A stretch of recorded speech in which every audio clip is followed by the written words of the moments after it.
فما عباد تربي في العصافر عندها عشرات السنين واليومنا هذا مازال ما تحصلش على ذكر بالقوة هذه. بسم الله الرحمن الرحيم، والصلاة والسلام على سيدنا محمد خاتم النبيين.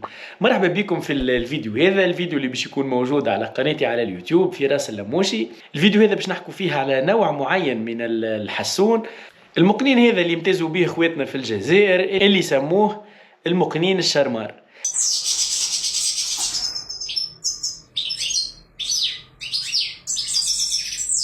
المقنين الشرمار هذا هو عصفور هائج قوي برشا، يعملوا به مسابقة يسموها في الجزائر كاجا كاج، يقربوا زوز اقفص بجنب بعضهم وتبدا الكومبا متاع غناء ومتاع هيجان متاع زوز عصافر ذكورة. في المسابقة هذه ما يركزوش برشا على الغناء متاع العصفور، وإنما التركيز الكبير باش يكون على الهيجان والقوة متاع الطير. يعني الطير الأقوى هو اللي باش يسكت صاحبه من الهيجان ومن الضرب على القفص، العصفور اللي باش يخاف هو العصفور الخاسر. دونك برشا من الناس تسأل كيفاش نجموا نتحصلوا على العصافر بالقوة هذه. يعني فما عباد تربي في العصافر عندها عشرات السنين واليومنا هذا مازال ما تحصلش على ذكر بالقوة هذه. ينجم يكون عنده ذكر يتكلم مليح، ينجم يكون عنده ذكر هائج، اما بالطريقه هذه عمره ما وصل جاب عصفور كيما هكا. ربي يبارك كيف يا جماعه. لهنا فما حالتين باش يكون عندك عصفور كيما هذا.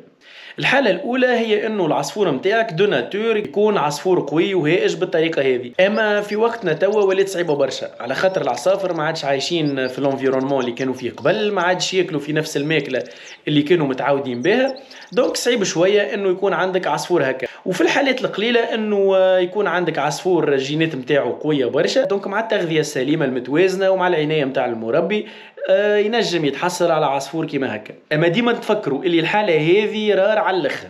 بالنسبة للناس اللي شاركوا في المسابقة هذه الكاجا كاج، نسبة كبيرة منهم يستعملوا ليزورمون، نوع معين من المنشطات الجنسية اللي تخلي العصفور هائج بالطريقة هذه. معناتها نشوفوا مسابقة متاع كاجا كاج في جويليا، في اوت، في سبتمبر، في اكتوبر، في نوفمبر. احنا نعرفوا اللي العصفور يدخل في فترة راحة، يدخل في فترة انتاج، يعمل التصفية متاعه، دونك لوجيكمون صعيب برشا انه عصفور يكون في فترة التصفية متاعه هائج بالطريقة هذه. لهنا نصيحة اللي باش نعطيها لاخواتي الكل، رد بالك تستعمل الحاجات هذه. العصفور اللي عندك هو امانة من عند ربي، اتق الله فيه، رد بالك تنساك ورا الحاجات هذه، على خاطر المنشطات هذه تعطيك ريزولتا اكور تيرم، تعطيك ريزولتا متاع جمعة جمعتين شهر وماكسيموم، اما من بعد راهي 90% من العصافر هذه تموت، يا اما تموت بكريز كاردياك كيما البشر، يعني القلب نتاع العصفور يولي يضخ في كميه كبيره نتاع دم اكثر من الحاجيات نتاعو اقوى منه، دونك يعمل سكته قلبيه ويموت، والا تتمس الكبده نتاعو، وبالطريقه هذه العصفور نتاعك باي باي يمشي على روحه.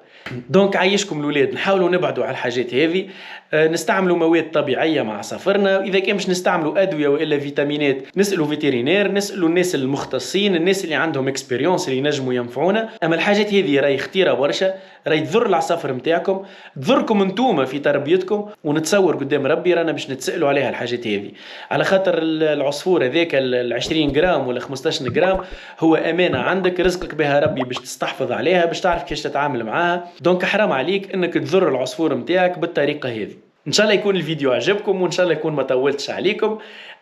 نعملوا سبسكرايب للشين وعملوا لي جيم على الفيديو، ان شاء الله فما برشا خدمه جايه باش تكون باهيه.